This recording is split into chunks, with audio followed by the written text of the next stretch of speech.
கர்த்தருடைய நாமம் பரிசுத்தப்படுவதாக.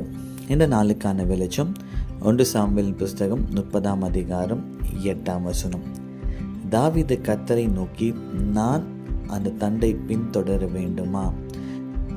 அதை பிடிப்பேனோ என்று கேட்டான். அதற்கு அவர், அதை பின்தொடர், அதை நீ பிடித்து சகலத்தையும் திருப்பிக் கொள்வாய் என்றான்.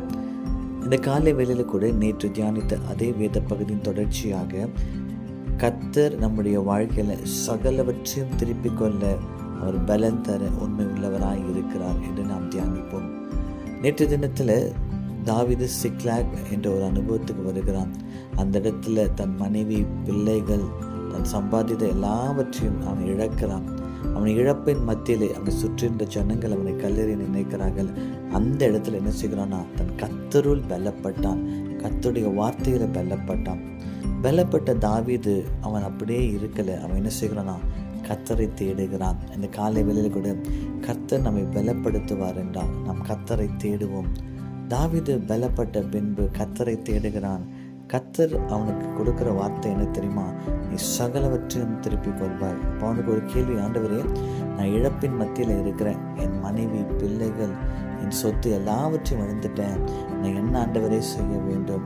நான் அதை பின்தொடர வேண்டுமா என்று ஆண்டவரத்தில் கேட்கிறான். கர்த்தர் சொல்லுகிறார், நீ பின்தொடர், நீ சகலவற்றையும் திருப்பிக் கொள்வாய். நம்முடைய வாழ்க்கையில கூட ஆண்டவர் நம்மை பலப்படுத்துவார் என்றால் ஆண்டவரிடத்துல விசுவாசத்தோடு கேட்போம். ஆண்டவரே, நீ பலப்படுத்த காரணம் நான் இப்படியே இருப்பதற்காக அல்ல, நீ சுகத்தை திருப்பி தர நீ உண்மை உள்ளவராக இருக்கிறேன்.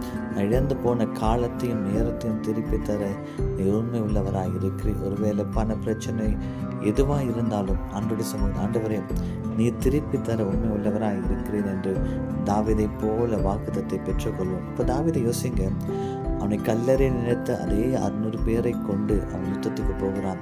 அந்த 600 200 பேராக மாறுகிறார்கள். இருந்தாலும் என்ன செய்கிறான்னா, அவன் போராடி யுத்தத்தை ஜெயிக்கிறான். அவன் இழந்து போன சகலவற்றையும் அவன் மீட்டுக் கொள்கிறான். ஒருவேளை நம்மை சுற்றி இருக்கிறவர்கள் நம்மை கைவிட்டாலும் வாக்குத்தத்தம் தந்த தேவன் கைவிட மாட்டார். 600 பேர் இருந்தால் அவன் 200 பேராக மாறுகிறார்கள். ஆனால் 200 பேர் இருந்தாலும் கர்த்தரை மாத்திரம் சார்ந்து யுத்தத்தை செய்கிறான். கர்த்தர் ஜெயத்தை கொடுத்தார். அதே தேவன் உங்களுக்கும் ஜெயத்தை கொடுப்பார்.